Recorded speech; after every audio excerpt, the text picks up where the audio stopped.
Hello, everybody. Oh, let me turn this up a little bit for myself. How is everybody doing today? Today, we are playing a game called Forget Your Chains.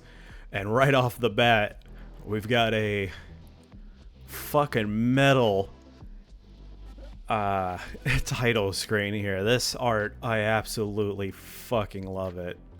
And this music, bumping, fucking slaps. Whoever made this music, dude, it sounds like a Lost like Massive Attack track, and it is amazing. I absolutely love it. I have now really high standards now, like of how this game's gonna be. So, without further ado, let's forget our chains and let's get going. Wow, it's just nice little ambient sounds here. It's a visual novel. It's a indie horror game I found on itch as well. So let's see what this is all about. I already like how the style is. That was like the main thing that drew me to the itch page here. Wading through the depths of your subconscious, you wake to your dark bedroom, stagnant and chilly as it always is. Oh, so we're in Wisconsin. It's a cozy room. To an outsider or guest, you hear a slight hum coming from the metal vent on the ceiling. The vent, covered in black mold splotches, has slight silver accents between the growth. You peer over to your old ceiling fan. You try to avoid turning it on. It seems like it will fall and break within its motion. I'm glad I'm not the only one. I remember having one growing up in my room, and it would kind of like rock back and forth a little bit, and I'm like, this thing's just gonna fall on my head one of these days. I did slam my head into it at one point, but not because it fell on me. It's because I jumped in my room and smacked my head into the fan. Probably explains. I probably have brain damage from it. It's delicate yet unstable, like most things in your little bedroom, like me. The floral sheets you're laying beneath are slightly scratchy but warm. Holes are scattered along the white sheets. Unraveling threads. I don't think that's... Never mind. Your house is infested with bugs from the rotten food and trash you leave around. Time is an unfamiliar concept and things decay to those not accustomed to the world moving. I'll have you know I don't have rotten food and trash, and for some reason I still have random bugs that appear in my place. I think they crawl up through the drains, like these little house centipedes like to just show up whenever they feel like it, and spiders and stuff too. I know that spiders aren't bugs, they're arachnids, but whatever. Moths probably caused this. I can sew it. You recall the night where everything was disturbingly quiet. You heard voices coaxing you into sticking sewing needles into your arms, but you can't recall their reasoning. You push the thought away. You look over to your windows to try and gain a sense of time. It's pitch black. Your neighbor's house blocks moonlight, so you're unable to tell if it's early morning or late night. The paint is peeling off, some bits chipped and scratched. You remember hearing an animal trapped in the walls screaming for help. You try to scratch it open until your nail beds bled. That dead animal hates you. It's dead, rotting meat in your walls. You'll rot for not saving them. I've had mice die in my walls. Not in my apartment, but like back home. They would get into like the electrical wiring and bite into it and die. Worst smell ever.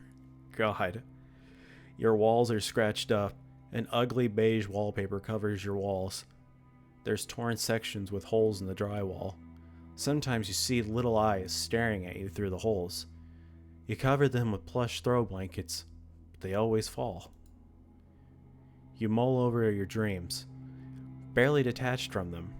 You still see and experience them vaguely as they fade away. Your teeth were falling out again. You could feel piles of enamel shards filled your mouth. You pulled out endless clumps of shards of teeth with no success in your dream. I've had dreams where my teeth didn't necessarily fall out. Like, I mean, they fell out, but they were still attached to, like, roots, so it was just, like, dangling teeth in my mouth, and it was horrifying. When I woke up, I immediately was like, no, no, no, no, no, no. And I'm like, oh, it's good. I didn't lose my teeth. It wasn't a nightmare. You regularly dream of this. Pondering the meanings. It's hard to differentiate when you're awake or asleep. You've only noticed subtle differences within the feeling of muscles livening compare to the lead sensation of paralysis. Your brain has mastered mimicry of the rest of your waking life, from injections to breathing. You felt ill for days, physically exhausted. Life has dealt you an unfortunate deck of cards, unrelenting. I'm just gonna hold the mouse in my hand. Feeling terrible, ominous glimpses of memory at the brink of conscious thought. It may not be real. You must carry the burden of your flawed brain chemistry. Keep moving. A life of persistent terror, inconsistencies in reality. You feel the disconnect between your thoughts and coherency, a lack of control. You are terribly confused. You register the dimly lit bedroom, hesitant to look anywhere as to not see distressing presences. You've tried your hardest to assign a sense of comfort to this room. Everything can become ominous in the wakes of paranoia. Even the soft floral sheets invoke a childlike type of fear. You look over at your desk. It's painted white to try and create a fresh, natural tone to the room. White always sticks out when it's dark, though. Your office chair has a flowery fabric sewn on. The cushioning is not very comfortable. Your black computer monitor seems to stare back at you. You cover it with a blanket most days, afraid of the contents within. You have a phobia of most everything, but the social paranoia eats at you most. The walls are blank except for the wallpaper you've learned to loathe. It almost looks like clusters of holes peering into you when it's dark. There's creatures in the holes. Wasps are coming out of the hive. You haven't bothered with pictures or posters. They all seem to stare at you, sometimes whispering. You don't feel like housing more people in your walls. You've knocked your plush friends off your bed again. They understand you're tossing and turning in the midst of unrest. They don't blame you.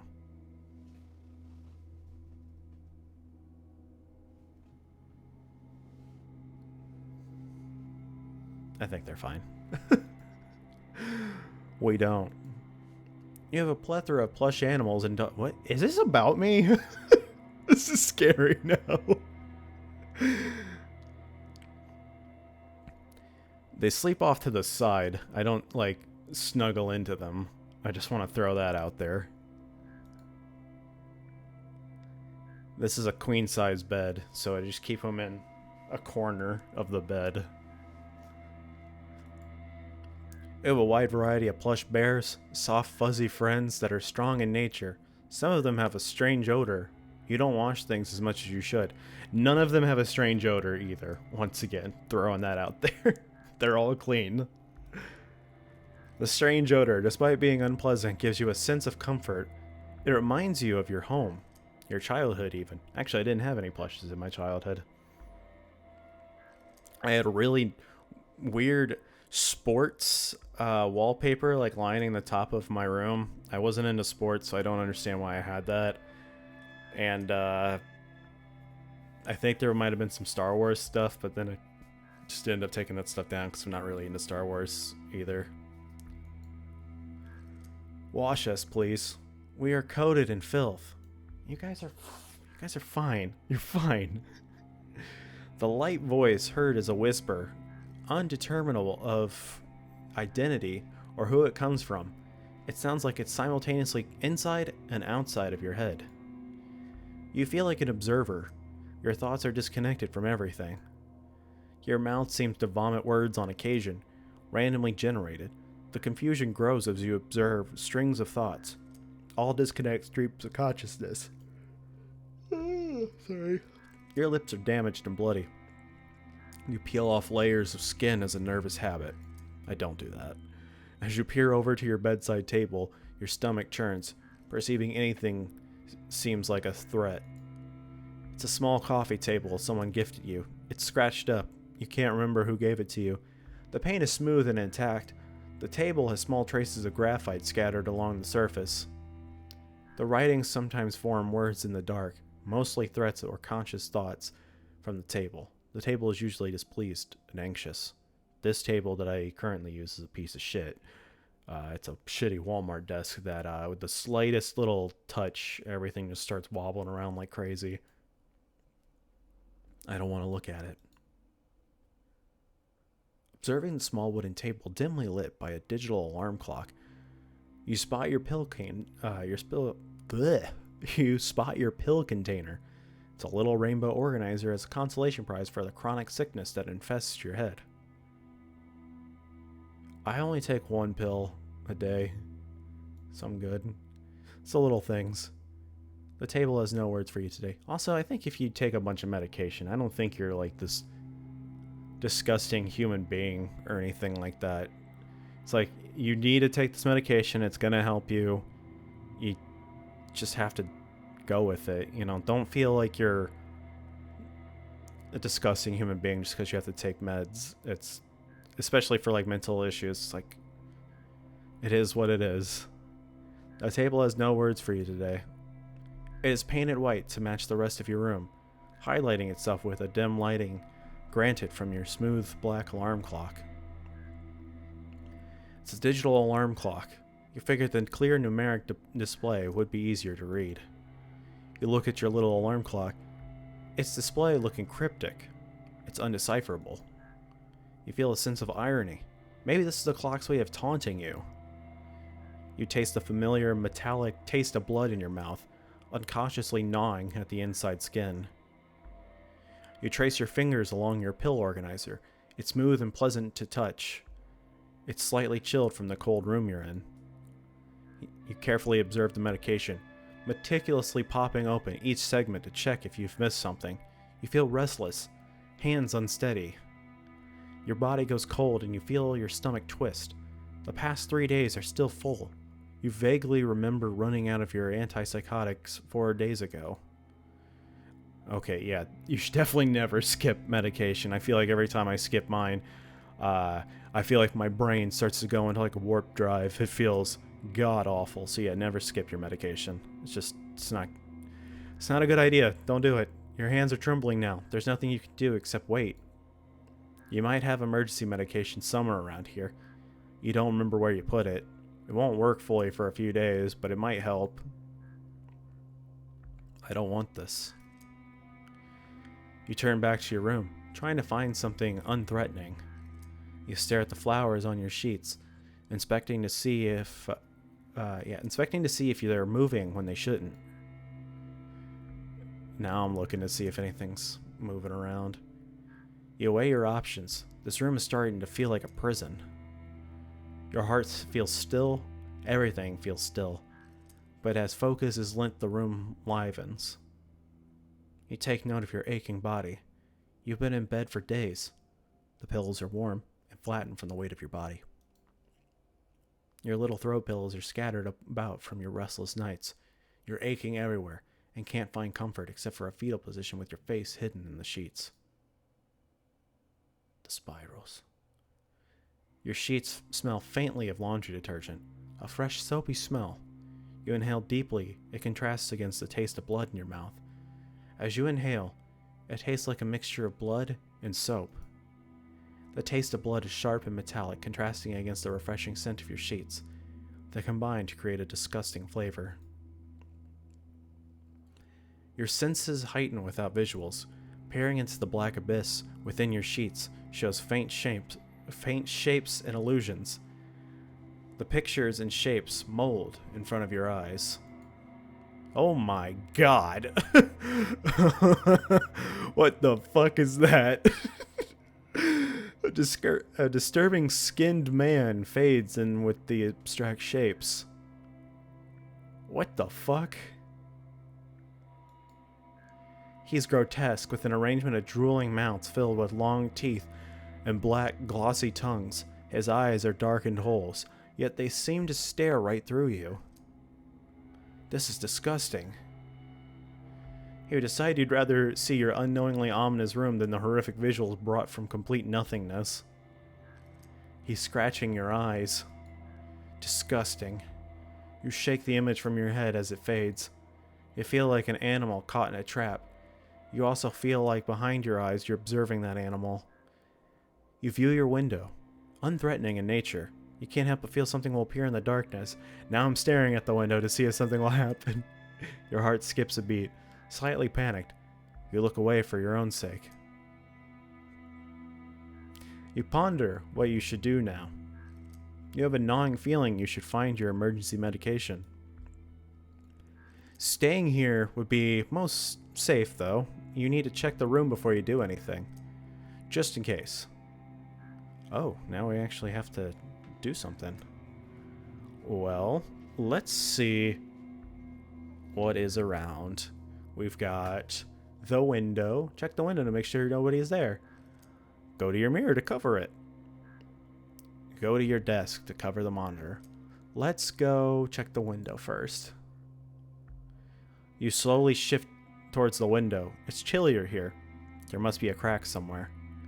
You slowly inch closer to the window. You take shallow breaths. It's pitch black. The windowsill is coated in a thick layer of dust and carpet fuzz. There's dirt scattered from little succulents you used to grow. The wood is probably rotted. You see creatures come in through cracks you can't seem to find. The darkness peers into you. You feel panic. I know someone is out there. Something. Someone? It's out there. You feel a sudden pang of terror. You know something shouldn't be out there. You feel deeply that something is. You enter a trance, trying to catch whatever it is out there watching you. You know something is there. Your gut wrenches. Nothing seems to stare back. I'm probably making it up. You feel a slight wind current from an unsealed part of the window. A cold front came through. You're slightly comforted that you are wearing socks. You haven't changed them in a while. They've collected grime and hair. They have a strange scent. At least part of you is warm. You peer closer to the dirty glass pane. You stare unblinking into the darkness. You know something has to be there. Your nose is cold from the chilly air seeping through the crack in the window. You stare. It has to be out there. Your eyes water. You are so entranced you don't blink. You feel your heart skip beats every time you think of something being out there. Your breathing is shallow and quiet, like you're trying to remain hidden despite staring wide-eyed at the window. You feel stuck there. You cannot resist the urge to look out of pure fear. Pure fear. Oh my god. Let me in. I will help you. No. Don't be that way. Let me in. Ah, this must be the lady that peeked into my apartment. What a fucking weirdo. You stare intrigued at this figure. It appears to be some kind of hollow no mask. It isn't floating. It's attached to something dark, as if its entire body was completely black, considering its mask is illuminated. It eagerly awaits your response. Come on, Nani. Let me in. You need a guest. Your home is completely empty. You can't tolerate being alone, so let me in. You bite the inside of your mouth, wondering what's in it for this creature. You have a terrible gut feeling about it. It feels like a threat. You didn't want to see it, but you're staring somehow someone did. You were looking for me. Let me in. Its voice seems to be getting more frantic, yet its face remains solemn and unchanging. It looks content. It stares deeply into you. Let us in. Us? No. It goes silent. You stare at it, on edge. What the fuck? Nani, please. My babies are so hungry. Nani, why are you looking at us like that? Don't you like spiders? Actually, those are tarantulas. You say nothing. You just stare. It will go away.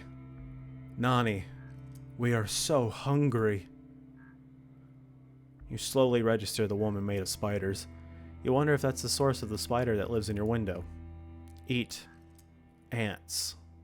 You didn't really know what to say to it. Her, them, the spiders. You recalled the spider living in your windowsill eating the little trail of ants. There are not enough ants for all of us. We are hungry, Donnie. Help us. You think about it.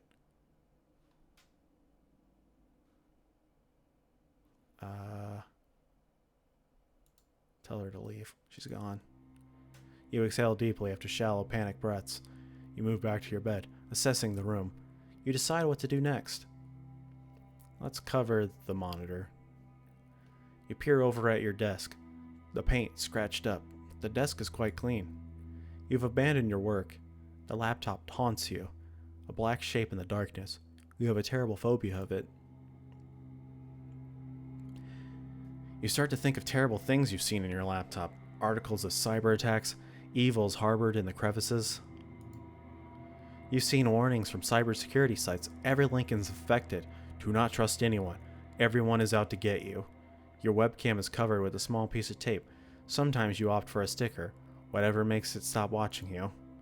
You feel like you're being spied on. People are gathering your information. You're a pile of data. Your existence is collected in a myriad of folders. There are strange men in the internet prying through your computer, harvesting your information. Your microphone is disabled. You feel the people in your computer enabled it. They're watching you. They are waiting for you to do something. You used to browse websites casually, but would notice a text changing. You would see your name pop up, paired with notifications of people threatening you. Sometimes, you would see endless masses of numbers and encrypted texts. You would hear someone breathing in your ear. Videos would start to talk to you directly. They were engineered to harm you. Why are you thinking this, Nani? What? Are you guilty? You must be guilty. We are the voices of the world. You cannot defy us. I am not bad. You would not know these things unless you are bad. They wouldn't be out to get you unless you are bad. You made a terrible mistake, didn't you? You wouldn't believe us unless we hurt you for being evil. Evil, evil, evil. What did I do? Did I say something bad? You remain anonymous. It must be guilt. You're afraid of us exposing your evil. You sift through your memories, trying to find something you did. You have so much memory loss from your medicine, it's hard to find things. You feel a terrible guilt for being alive. You perceive everyone as a threat. We knew who you are, Justin. We will find you and hurt you. You are evil. We will find that what you've done and show who you truly are. What? Is it watching me? Did I cover my webcam? We are live streaming your terror as evidence of your guilt. If you weren't guilty of something, you would not be scared if anyone was watching me. They'd be bored out of their fucking mind. I mean, not for this. I hope. Hopefully not. I don't feel well. My medicine. You are trying to manipulate us. You can't use your illness as a crutch for being a terrible person. We knew you were guilty. You are manipulative and evil. You stare away from the computer. It's still chattering about you. It only makes sense that it laughs at you while watching your distress. You grab a soft throw blanket from your bed. It's the closest thing, and you just want this stupid thing to shut up. You throw the closest blanket on top of it. It goes silent when it's covered. It seems like it's waiting for you to uncover it. You can feel it waiting. It wants to hurt you badly for smothering it. You stare for a while, unaware of time passing. Its words continue to echo in your head. Am I bad? Do I manipulate people? You exhale deeply after shallow panic breaths. You move back to your bed, assessing the room. You decide what to do next.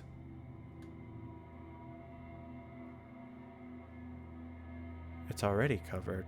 Can I do it again? Oh. Okay, yeah. You walk over to your mirror, and usually you have it covered with a plush blanket. This room is so cold, though. It's cold and dark that nearly outweighs the bad memories haunting the mirror. Your mirror is a large oval with a semi-gloss off-white paint. This is your second mirror. The old one before treatment got destroyed in an incident. Uh-oh. Your face had melted and deformed. You saw yourself talking. It knew how to torment you. It whispered vile sentiments. This went on for days. You couldn't sleep because it got louder and more cruel.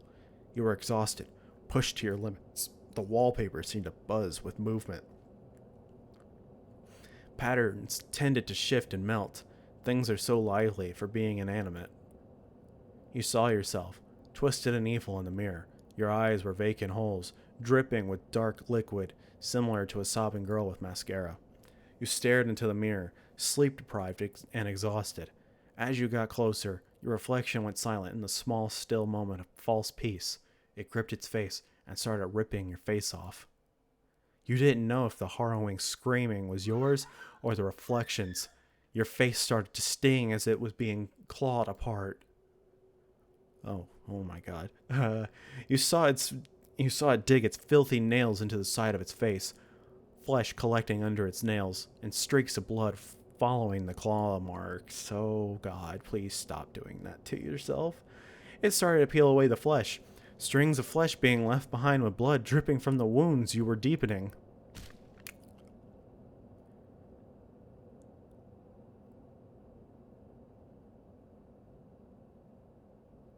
Well, I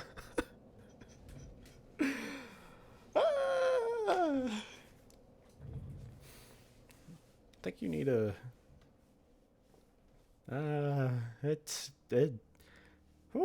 It dug its fingers into the wounds, stuffing them in. It suddenly ripped its entire face off. Piles of flesh were in its palms. You could see holes for the mouth and eyes. Blood splattered from the force of its tearing. You stared endlessly into the mirror, a vile reflection taunting you with your demise reflected back. Your eyes watered, blurring it. It seemed to be twitching. Your stomach twisted, and you felt vile. You had just seen your reflection tear off its own face. Glossy, dark blood was streaking down its arms. Beads of blood collected on your skinned face as a grotesque smile formed. You wanted to vomit. You hit the mirror, destroying it. It broke into reflective shards. Your knuckles were bleeding, your palms dripping from gripping the mirror shards. You were found with your face scratched and injured, screaming to yourself. You don't remember screaming or who found you. All you know is you ended up in another hospital. You don't know why or how you have another mirror. You can't tell which invokes more mistrust, the mirror or the dark window next to it. There are small creatures infesting the window. You've chosen to leave them alone. A brown spider has taken residence in a small crevice in your windowsill. You let it be. It eats the little ants that bother you. And you could use a roommate in this empty house. You dislike this corner. You feel like someone is standing there, lurking. Maybe some hostile entity is here with me. The window still needs to be cleaned. It's coated in grime. A thick layer of dust and fuzz covers it. Your mirror is coated in dust as well. There is no point in cleaning it, nor do you want it to look at it. You need to cover it while you're in this state. You don't want to see things that shouldn't be there when you inevitably become entranced with the mirror. You look around for a blanket with no success as your floor is pitch black. You start feeling around for a blanket. You hear the crinkle of old, grimy plastic wrappers from those disgusting protein bars you consume to survive. More food for the spiders and ants. You find one of your protein bars on the floor. It's a chocolate mint flavor. It's somewhat crushed. You decide to grab it. You feel around some more on your somewhat soft carpet, feeling crumbs and shed hair. Carpet was an awful choice for such a filthy living area. You haven't washed it in ages. You pat around blindly and feel a soft pile of fabric. It feels like your plush throw blankets. As you grab your soft blanket, you feel a cold, slimy hand grab your back. Your heart jolts. You see a silhouette of a large, dismembered black hand. The hand's desperate fingers dig into your wrist. Maybe this is his blanket. You are very considerate of his needs. You have several floral blankets on your bed. You can bear to lose one. Leave his blanket alone. He's cold too. This kind of looks like a face right here. Oh, it's... okay, that's the counter, and then that's your blanket. You chose to leave the blanket on the floor. It's chilly and dry in this room. The chilly black silhouette of a hand may just be trying to warm up. His skin feels dry and scaly. He needs moisturizer. You take note to leave some on the floor for him. You try to steal his blanket. You should make it up to him. I don't care how dry his hands are. He's not getting my moisturizer. You take one of the plentiful throw-home blankets you have on your bed and cover the mirror. You wedge some of your cloth between the walls so it won't fall. The room feels slightly less sickening. You stare into you stare into the flowers, grateful to not see nothing more. Reflections aren't always what they seem. You exhale deeply, unaware that you are holding your breath as you cover the mirror. You look around the dark room. You shiver from the house's consistently cold temperature. You feel like meat being preserved in a refrigerator, waiting to be sliced up and eaten or suffocate in the darkness until you rot. You balance your options, figuring out where to go next. You feel lost in a sea of racing thoughts and confusion. Alright, so I stay, it's safe in here, you've checked everything, or leave? Maybe you can find some emergency medication. I'm gonna leave. You slowly open your door. It creaks slightly. You make your way into the hallway. You hate this hallway. It's an off-white hall. The walls are textured. There are no pictures of decorations. There are no pictures or decorations. It's empty. The darkness induces a paranoia within you. You can't shake the feeling of being watched. It's a strange bumpy texture. You trace your fingers along it. The floor is a chilly patterned tile. There's nothing at the end of the hallway, just an abyss of black. To your right, there's a dark doorway that leads to the living room. It's extremely quiet. It feels still.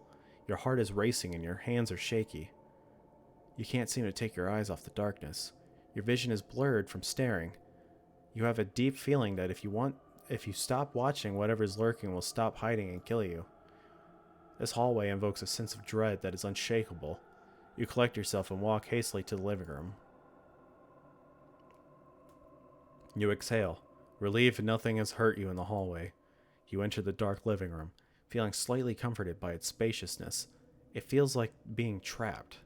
It's a warm-toned area, with a plethora of cozy brown shades. There's a brick fireplace to your right. It would be useful in providing warmth if you weren't prohibited from dangerous objects such as lighters.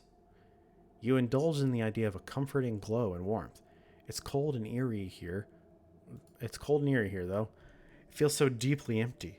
All you can hear is the faint hum of the air conditioning.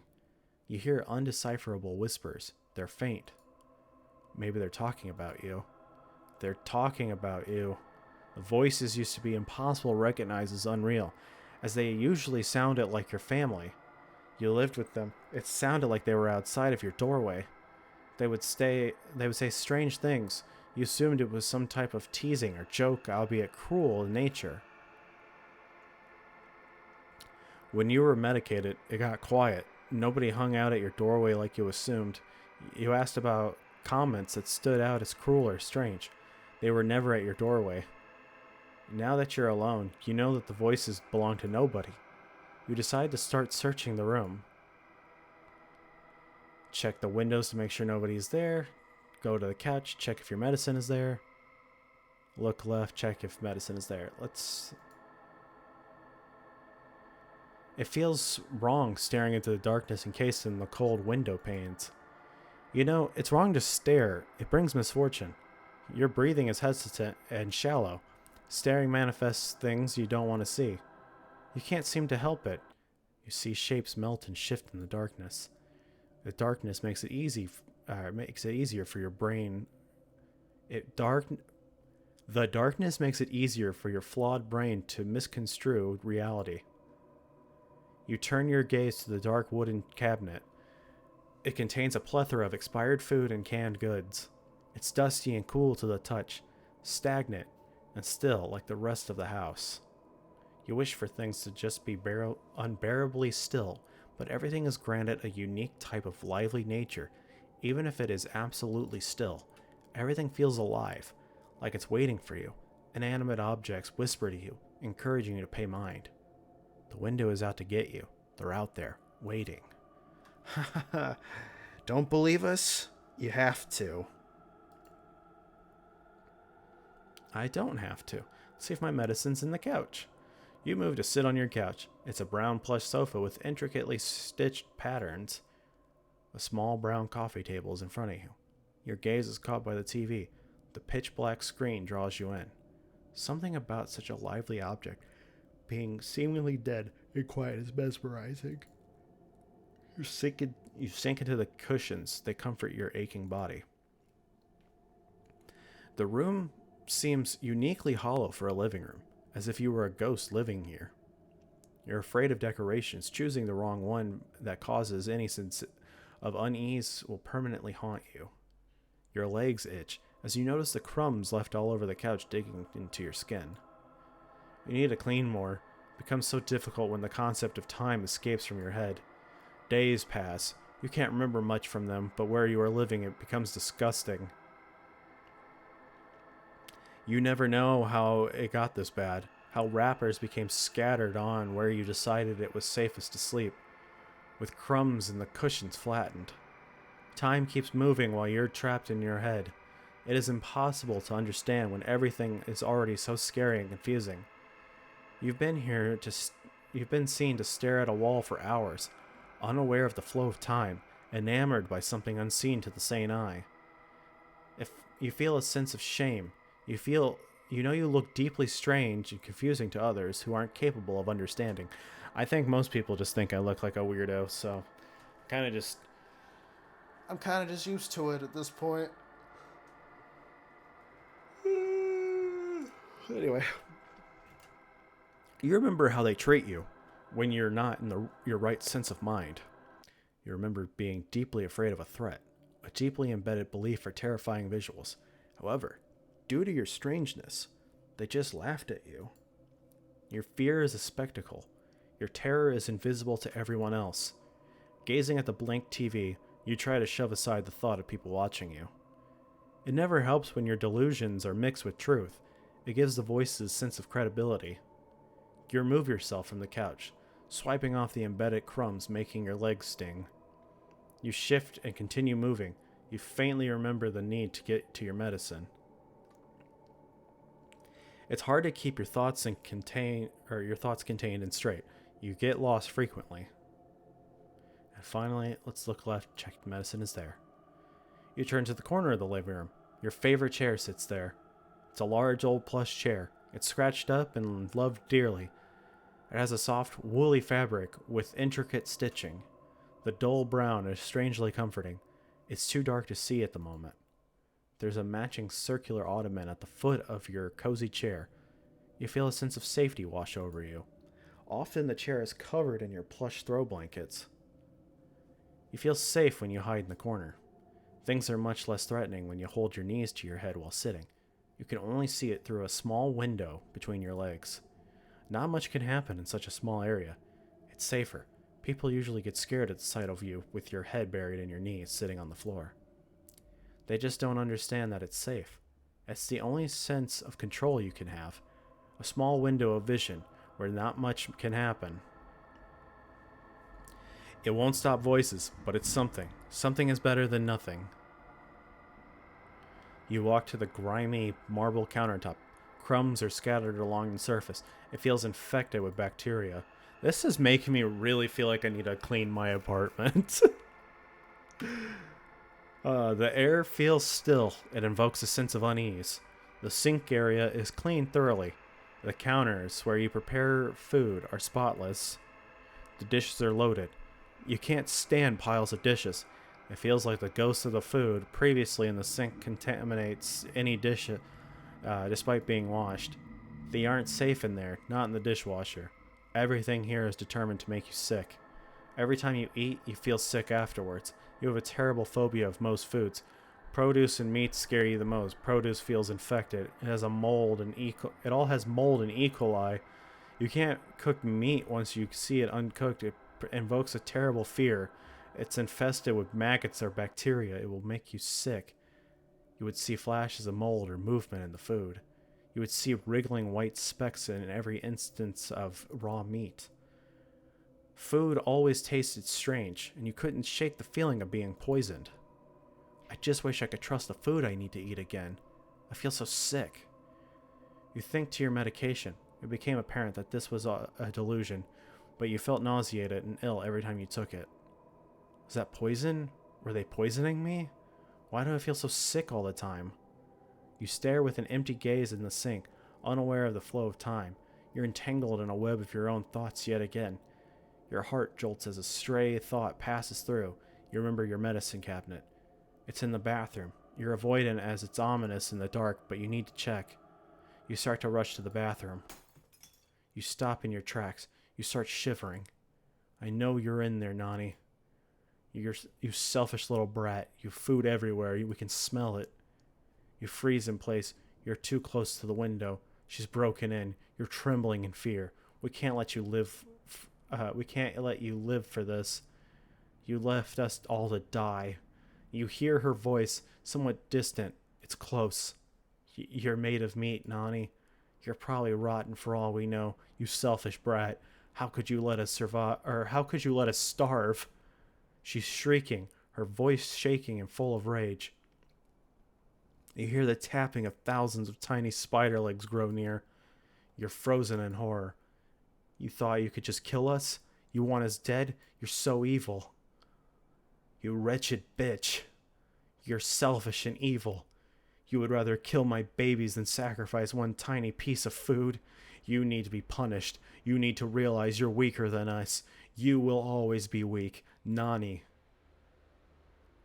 Thousands of spiders start crawling up your legs. Your body starts stinging as they chew you alive. The spider crawl up to your entire body. You frankly try to swat them off and crush them, but there are too many. You feel blood trickling down your legs as you're eaten alive by thousands of hungry spiders. You start to hyperventilate. You start choking as hundreds of spiders enter your mouth and throat. You feel their little legs wriggling about and crawling in your insides, chewing your body apart from the outside and inside. You're suffocating and bleeding everywhere. You collapse. Your body gets consumed by the mass of spiders as you choke to death on spider legs. Nani, we are starving. Her shrieking pierces your ears. You lay in your own bed. I'm so used to saying bed. Her shrieking pierces your ears. You lay in your own blood on the cold tile as spiders consume you to death. You lose consciousness. You're probably dead by now. What a terrible death, Nani. Aw, man. I got the bad ending. Oh. How far do I have to start? Oh man, that's at the very beginning. Okay, I could try to bribe her this time. I will cut you a deal. The woman compromised of hungry spiders seems intrigued. She is desperate. She listens to your proposal. I will leave some snacks at the window. You could. Your thoughts are everywhere. It's extremely difficult to find your words. You could eat them, or you could use them to lure lots of ants. The woman ponders this. What is in it for you, Nani? You can't eat me. You will have to leave. She falls silent, weighing her options. This deal is beneficial to her. If we fall into starvation, can we come and ask for more? We are so hungry, Nani. You ponder this. You wouldn't mind forfeiting some groceries if it ensured your safety. Spiders tend to stay true to their word, you think. You haven't really heard any stories about traitor spiders. Okay. You cautiously place the crumble chocolate mint protein bar near the crack in the window. Here, it's good. The woman of spiders seems pleased. She crawls off. You hear thousands of little spider legs scurrying away. You assume she will return for the food.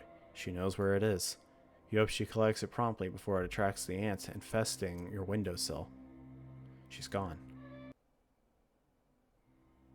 Should I stay this time? You lay down your bed. Your heartbeat elevated. You feel relief from the laptop and mirror being covered. You still feel a sense of fear. Well, the laptop's not covered this time. Your sheets are soft. You lay on your back to try and focus on the ceiling. The moldy vent doesn't bother you, not as much as it should. You look around nervously, starting to have tremors. Your heartbeat becomes faster. Did you forget something? I just need to lay down. It will be better at daylight. You knew that was a lie, but you needed any form of comfort. You noticed movement in the floor. It shouldn't be moving. Uh-oh. That's a lot of hands. Don't touch my hands. The darkness of the floor forms grotesque fingers shifting before you. You're trembling at the horrors becoming unveiled. Mannequin hands taking residence in your room. An infestation of hands has arrived. We are the hands of God, unrelated to Luciferian entities, goats, angels, crucified men. I feel like one of those is not like the other. Just a goat appears. Bah. We are the judges. You're infected. You know the doctors are just trying to eliminate you. They know of the guilt consuming you. They just want to end your suffering. You are so flawed that they must put an end to you. Those pills were eggs. They're the eggs of parasitic creatures eating you alive from the inside out. Jesus Christ. They're ready to hatch any day now to eat their way out of your belly. Your breathing becomes labored. You're terrified. You feel a tingling, stinging sensation in your stomach. They're eating their way out. I'm going to die. Oh, God. You see lumps moving around your stomach, distorting the skin, your skin melting and disformed in the shape of the creatures the hands of God warned you about. Your stomach is stinging. You panic seeing the creatures moving around. You need to claw them out. Get them out. They eat meat. They'll feast on your corpse.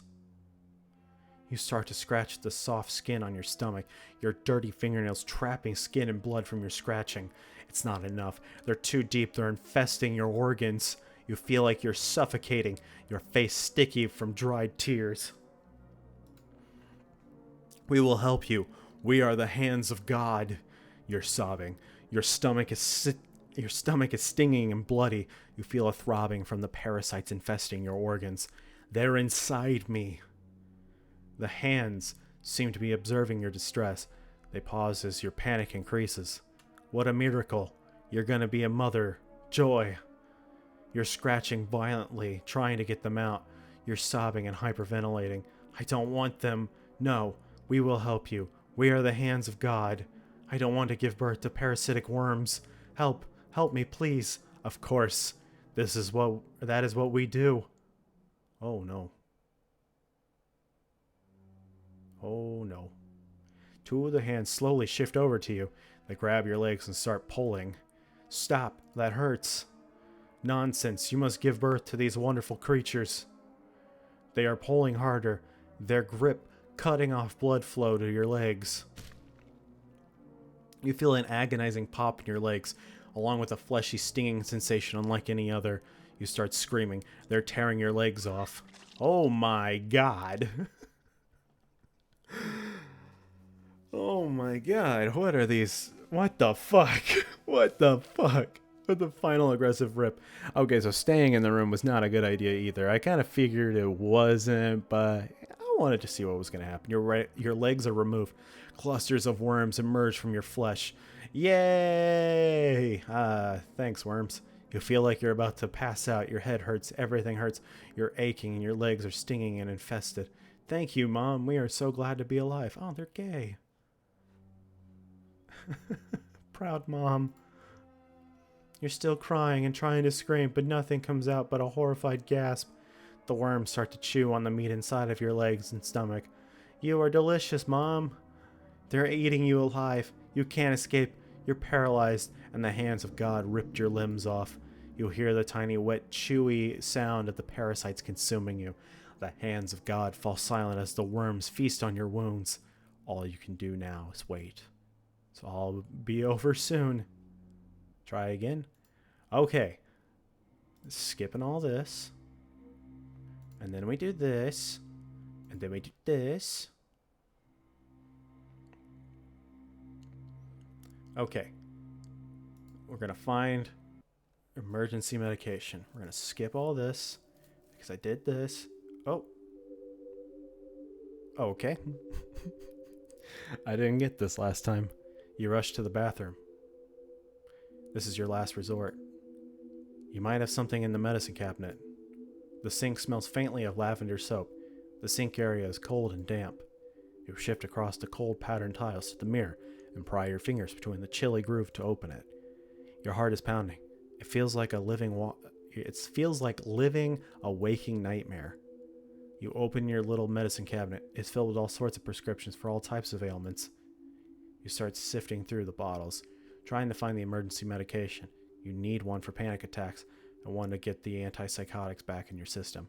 You pause. You start to question what you're doing. Do you really want this? You struggle to take your medication, but you're chained to it. You recall the despair from terrible nausea and vomiting from your antipsychotics. When you took it, you would feel so violently ill, paired with an unfathomable drowsiness you couldn't fight. You couldn't stay awake, and you felt sick frequently. You would dread each night, counting down and calculating when you had to take your medication. You just had to get used to it. The drowsiness caused a wave of anxiety and dread, tormenting you before you couldn't fight it any longer and passed out.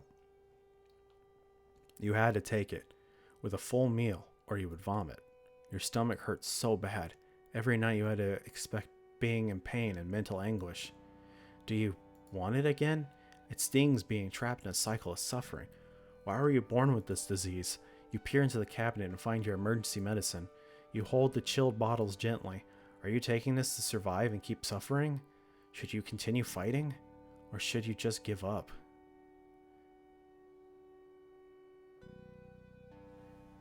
I don't know. I'm afraid either one's gonna kill me, but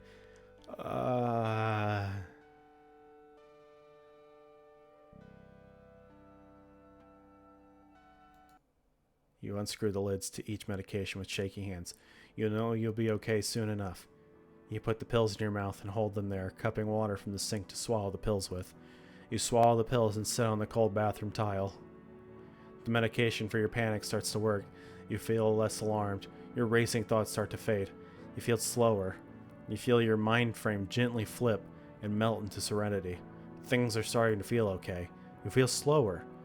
You close your eyes and rest. Your breathing is steady and slow. You feel like you can finally breathe again. You survived. You made it back to your room safely. Comforting sun beams cascade through your window pane, giving it a comforting aura. Your sheets feel cozy, partially warmed by the sun. You exhale deeply, glad the night is gone. The room is still and calm. It invokes a gentle sense of comfort. It might be difficult to choose life over death with an unfortunate deck of cards you're dealt. But it's worth it.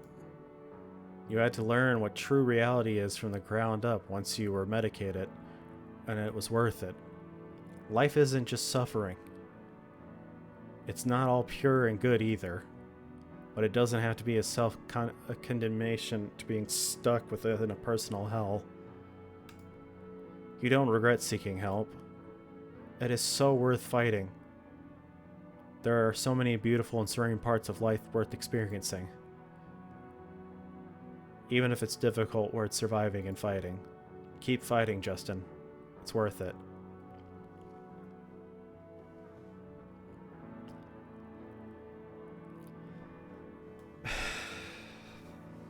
You know, that's something I've been hearing a lot my entire life. I've dealt with a lot of personal issues. Not as extreme as this, but I mean, it's nice to hear, but I feel like I need to actually work on it.